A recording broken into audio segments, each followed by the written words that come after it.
We're selling your condo, announced. Our business failed. Sign here. I smiled and produced my deed. $3.2 million irrevocable trust 2018. The real estate attorney cleared his throat. That's protected. They have no authority. Mom's face went white. The next morning the calls started. But let me back up. Because the story of how my parents tried to sell property they didn't own starts years before that Sunday brunch meeting. It starts with a pattern I'd watched my entire life. I'm Maya Chin, 34, and I've been the family disappointment for as long as I can remember. My older brother Kevin graduated Yale Law. Partner at a major firm by 32. My younger sister Ashley married a surgeon and lives in a house that gets featured in home design magazines. Then there's me. The one who never quite figured it out. I went to state school. Studied finance, which my parents thought was pedestrian. I worked in corporate banking for 3 years, which they called middle management mediocrity. When I left to start my own financial consulting practice at 27, Dad actually laughed. Consulting, he said, making air quotes. That's what people call unemployment when they're too proud to admit they failed. My parents owned Chin and Associates, a marketing firm they'd built over 30 years. It was successful once. They loved reminding me of the glory days. The big clients. The downtown office. The respect they commanded. By the time I was in my 20s, that glory was fading. But they refused to acknowledge it. Pride is a hell of a drug. Family dinners were performance reviews I never passed. Kevin would discuss his latest case victory. Ashley would show photos of her remodeled kitchen. I would mention a new client and Dad would change the subject.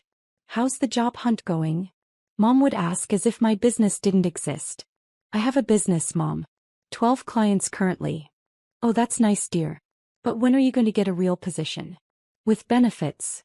It wore me down for years. The constant dismissal. The way they introduced me at parties. This is Maya, she's figuring things out. The sympathy looks from their friends. When I was 29, I made my first million. A client I'd advised on portfolio restructuring gave me a significant bonus when they saved $800,000 in taxes. I didn't tell my family. I'd learned by then that success I achieved didn't count in their eyes. Instead, I met with a financial advisor and an attorney. We set up structures, protection, strategy. By 31, I was doing extremely well. Corporate clients paying $15,000 to $50,000 for comprehensive financial planning. Investment consulting that earned me percentage points on successful outcomes. I was clearing $400,000 annually, working from home in my pajamas while my family thought I was still trying to make consulting work. That's when I bought the condo. It was a 3-bedroom penthouse in downtown Seattle. Floor-to-ceiling windows. View of the Sound. The building had a gym, a rooftop terrace, and security that actually paid attention. List price, $2.8 million. I paid $3.2 million after a bidding war. My attorney set it up as an irrevocable living trust. Federal protection. Established April 2018. The trust documents were airtight. Nobody could touch it. Not creditors. Not lawsuits. Not family members with bad ideas. I moved in and said nothing. When Mom asked where I was living, I said, downtown. When Dad asked about rent, I said, it's manageable. They assumed I was in some studio apartment barely scraping by. I let them assume. Kevin visited once. Walked through my space with barely concealed shock. How are you affording this? He asked. Consulting pays better than you think, I said. He looked skeptical but didn't push. Kevin was too busy being important to worry about his failure sister's living situation. The truth was I wasn't just consulting anymore. By 32, I'd transitioned into private wealth management for tech executives. My clients were CTOs and founders who needed someone to manage their sudden money. I charged $100,000 annual retainers. I had 8 clients. I was making $1.2 million annually. My family still thought I was struggling. The next 2 years were the most professionally satisfying of my life. I expanded my client base to 12 high-net-worth individuals. I brought on an associate to handle the administrative work. I established an LLC for my consulting practice. I invested heavily in index funds and commercial real estate. By 34, my net worth was $4.7 million. I still showed up to family dinners in Old Navy jeans and drove a 7-year-old Honda Civic. My parents' pity was easier to tolerate than their jealousy would have been. Meanwhile, their business was dying. Chin and Associates was bleeding clients. The marketing world had moved digital and my parents refused to adapt. Dad called social media a fad for teenagers. Mom thought email campaigns were impersonal. They were hemorrhaging money but maintaining appearances. Expensive office lease they couldn't afford. Country club membership they couldn't justify. Lifestyle their revenue no longer supported. I watched it happen from the outside. Offered help once. If you need financial advice, I could look at your books, I said at Christmas dinner year 33. Dad's face turned red. When I need business advice from someone who works in their pajamas, I'll let you know. Kevin laughed. Ashley changed the subject. I stopped offering. By summer of this year, I heard through Kevin that they'd taken out a second mortgage on their house. Then a business line of credit. Then loans from friends. The debt was crushing them. I felt bad. Genuinely. These were my parents. But every time I considered helping, I remembered every dismissive comment. Every introduction where they couldn't muster pride. Every time my success was invisible because it didn't fit their definition. I wasn't hiding my success. I was watching. Waiting. Testing. Would they ever ask? Would they ever acknowledge I might actually know what I was doing? They never did. The brunch invitation came via group text. Mom, family meeting Sunday 11 a.m. Important. Everyone must attend. Kevin responded immediately, I'll be there. Ashley, wouldn't miss it. Should I bring anything? I replied, see you then. No pleasantries. No explanation. Just the command to appear. I arrived at their house Sunday morning. The same house I'd grown up in, now showing signs of deferred maintenance. The lawn needed work. Paint was peeling on the shutters. Inside, Kevin and Ashley were already at the dining table. A man in a suit sat with them. Late 50s, silver hair, expensive briefcase. Screamed attorney. Maya, you're late, Mom said, though I was exactly on time. Traffic was light, I said, taking a seat. Dad cleared his throat. We've called you here to discuss a family matter. A solution to a temporary business setback. Temporary. Of course. The attorney introduced himself as Richard Vance, real estate attorney. He had papers spread across the table. Your parents' business has encountered cash flow challenges, Vance said carefully. They need to liquidate some assets to restructure their debt. Kevin nodded along like he'd already been briefed. Ashley looked concerned but supportive. We're selling the beach house, Dad said. And your condo. The room went silent. I blinked. I'm sorry, what? Your condo, Mom repeated. The one downtown. We're selling it. You're selling my home? Maya, don't be dramatic, Dad said. We're selling the condo that we've been helping you afford. It's a family asset. My heart rate didn't even spike. I was genuinely curious where this was going. You think you own my condo? We've been contributing to your rent for years, Mom said. We have records of every transfer. That was technically true. They'd sent me money periodically. Help with rent, they called it. Usually around holidays, usually $500 to $1,000. I'd deposited the checks and never corrected their assumption. The money was maybe 1% of my actual mortgage, which I'd paid off in 2021. The property will sell quickly, Vance said. Downtown Seattle market is strong. Estimate $2.90 to $3.10 million. After closing costs and our commission, the proceeds will clear your parents' debt completely. And where exactly am I supposed to live? I asked. Ashley reached across the table. Maya, we know this is hard. But family helps family. You can stay with us for a few months until you find something affordable. Something affordable. In their minds, I was about to be homeless and desperate. Kevin added, it's actually good timing for you. Downtown living is expensive. You'll save money in the suburbs. The suburbs. Like I was a college graduate moving back home. Dad slid papers across the table. We need your signature. Transfer of deed, listing agreement, authorization for sale. I looked at the documents. They'd actually prepared everything. Listed themselves as owners. My name appeared only as current resident. This is quite a lot to process, I said calmly. Maya, our business is at stake, Mom said, voice rising. The company your father and I built for 30 years. You can't be selfish right now. Selfish. That word hung in the air. Just sign the papers, Dad said. We'll handle everything else. I smiled. Actually smiled. Then I opened my purse and pulled out a folder I'd brought for exactly no reason except intuition. The trust documents. The deed.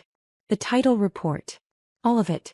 I slid my folder across the table, past their listing agreement and opened it to the first page. Before I sign anything, I said, I thought you might want to see this. Vance leaned forward.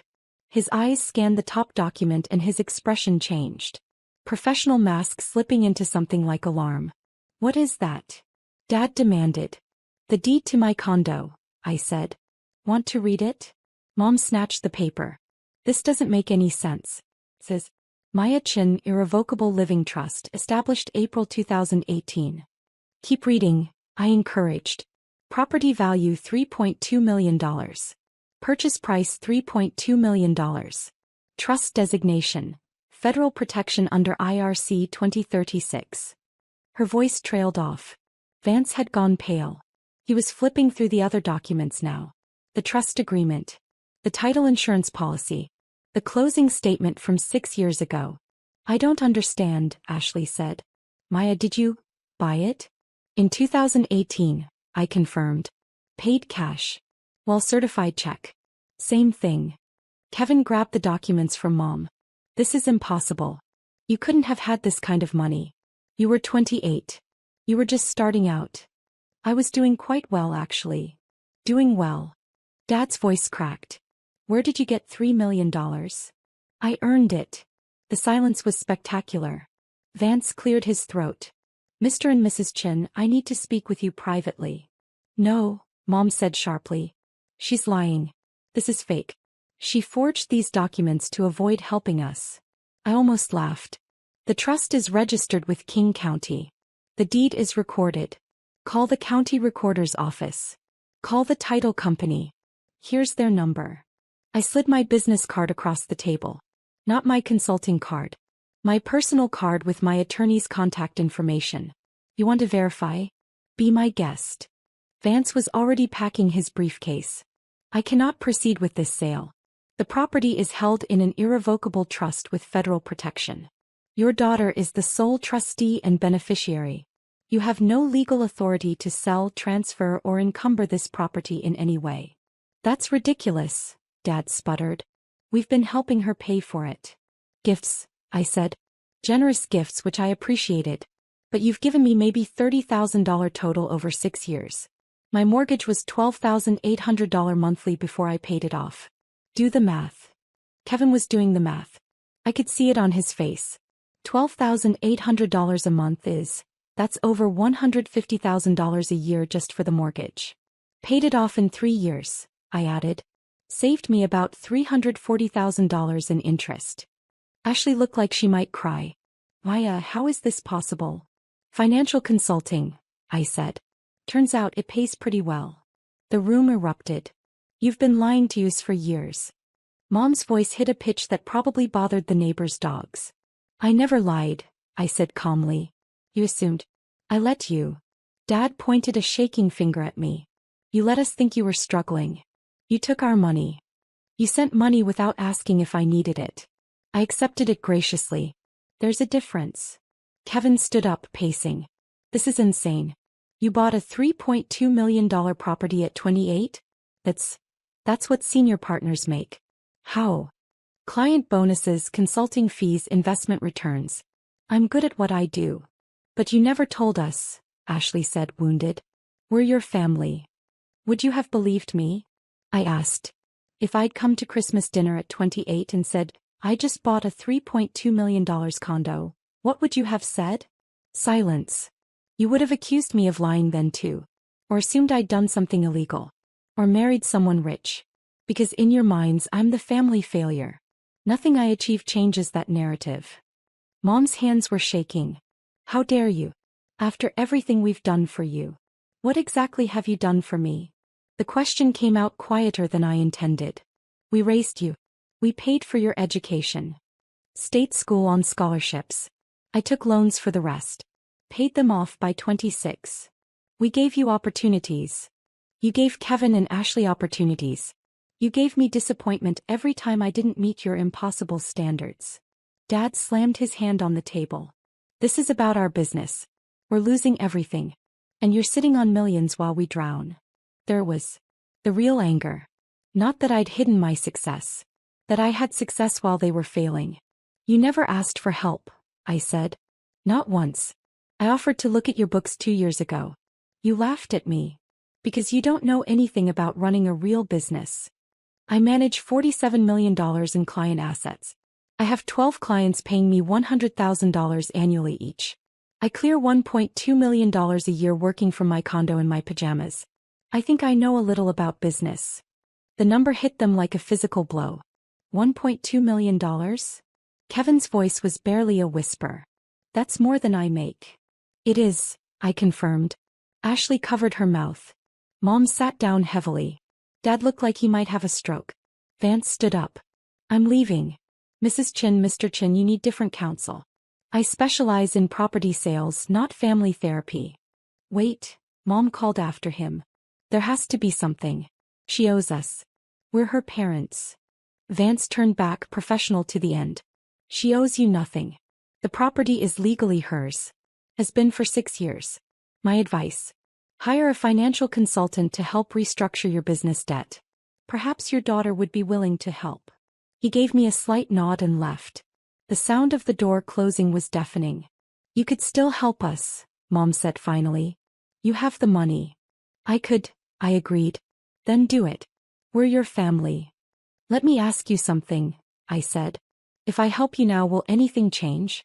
Will you stop introducing me as the daughter who's figuring things out? Will you acknowledge I'm successful? Will you respect what I do? Dad's jaw clenched. This isn't about respect. It's about family loyalty. Loyalty works both ways. I've spent 34 years trying to earn your respect. Your approval. Your basic acknowledgement that I might know what I'm doing. I never got it. Because you hid everything. Ashley protested. I tested you. For 6 years. Waiting to see if you'd ever ask me about my business instead of asking when I'd get a real job. Waiting to see if you'd notice I wasn't struggling. Waiting for basic curiosity about your daughter's life. Kevin sat back down. So this is revenge. We're losing everything and you're teaching us a lesson. This is boundaries, I corrected. I'm not responsible for your business failures. I'm not responsible for your debt. I'm not your retirement plan or your emergency fund. Mom started crying. Real tears. How can you be so cruel? Cruel was every dismissive comment. Every time you made me feel small. Every family dinner where my success was invisible. Every introduction where you couldn't find one positive thing to say about me. We were trying to motivate you. You were trying to feel superior, I said quietly. And now that you need something from me, suddenly I'm supposed to forget all of that? Dad's face was red. You're just like your grandmother. Calculating. Money obsessed. I'm financially responsible. There's a difference. You're letting your family fail. I'm letting you experience the consequences of your choices. Your refusal to adapt. Your pride. Your spending. None of that is my responsibility. Ashley tried again. Maya, please. Think about Mom and Dad losing the house. Losing the business. Can you really watch that happen? I took a breath. This was the moment. The choice point. I'm willing to help, I said. Relief flooded their faces. But not the way you want. The relief vanished. I'll hire a business consultant to assess whether Chin and Associates can be saved. If they recommend restructuring, I'll pay for that consultant's services. If they recommend bankruptcy, I'll help you through that process. I'll connect you with a financial advisor to create a realistic budget. I'll review any debt settlement offers. That's not help, Dad said bitterly. That's an audit. That's professional help. What you need. Not a blank check. We need money, Maya. Real help. Money won't fix a business model that doesn't work. It'll just delay the inevitable.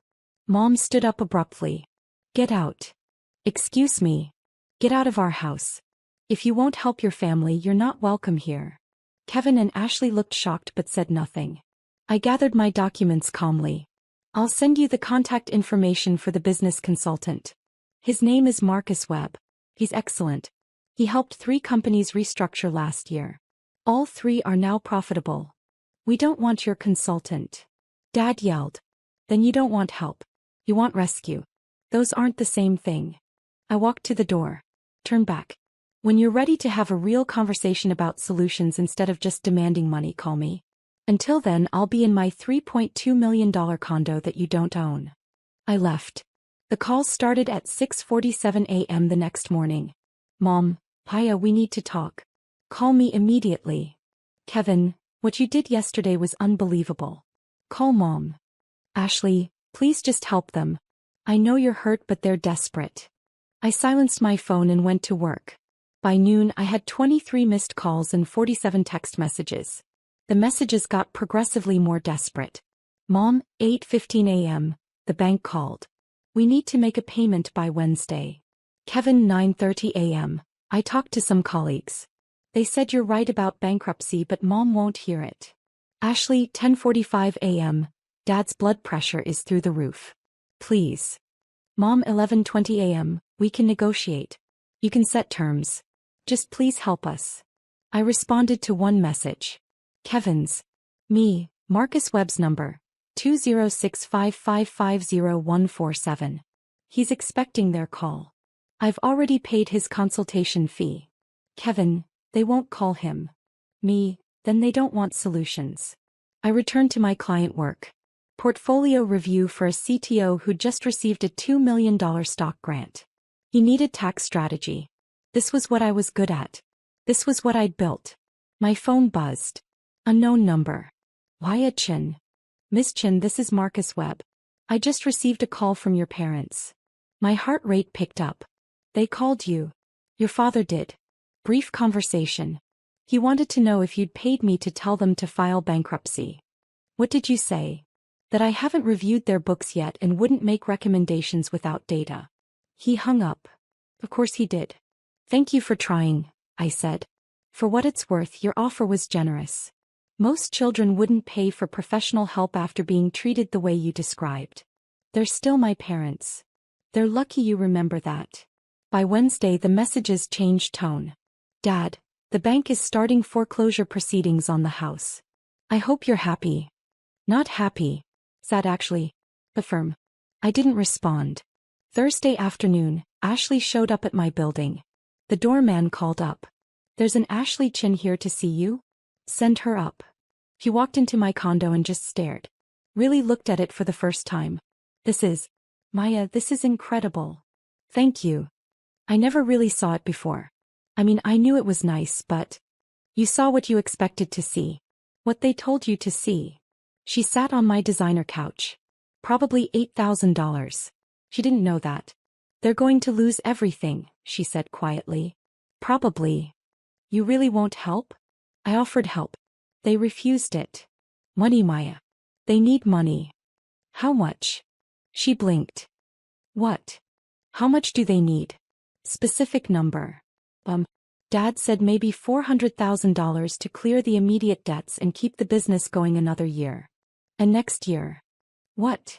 Next year, when that money's gone and nothing's changed, how much will they need then? Ashley didn't answer. That's why I won't write a check, I said. Because it's not a solution. It's a delay. And in 12 months, we'd have this exact conversation again, except I'd be $400,000 poorer and they'd resent me anyway. Why would they resent you? Because I'd have saved them. And every day after, they'd have to live with the fact that their failure daughter rescued them. That's a pill they'll never swallow. Ashley stared at her hands. You've thought about this a lot. For 6 years I've been waiting for them to see me. Really see me. Not the version they wanted. Not the disappointment. The actual person I became. They never did. Maybe because you hid it. I didn't hide it. I stopped trying to prove it. There's a difference. She stood to leave. For what it's worth, I'm sorry. About how they treated you. How we all treated you. Thank you. But I still think you should help them. I know you do. After she left, I pulled up my financial planning software. Ran scenarios. If I gave them $400,000, my net worth would drop from $4.7 million to $4.3 million. Still comfortable. Still secure. But it wouldn't fix anything. I'd learned from my clients that throwing money at structural problems never works. They'd come to me with failing investments, over-leveraged positions, businesses bleeding cash.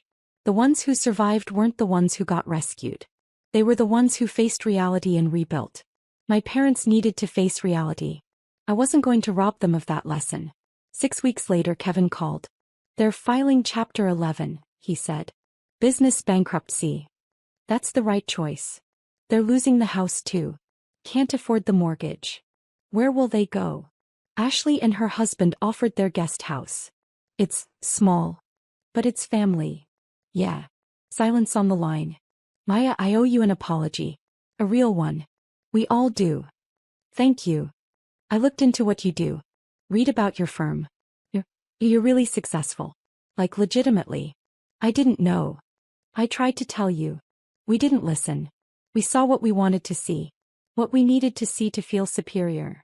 That admission meant more than money could." "How are they doing?" I asked. "Angry. Embarrassed. Mom won't leave Ashley's guest house.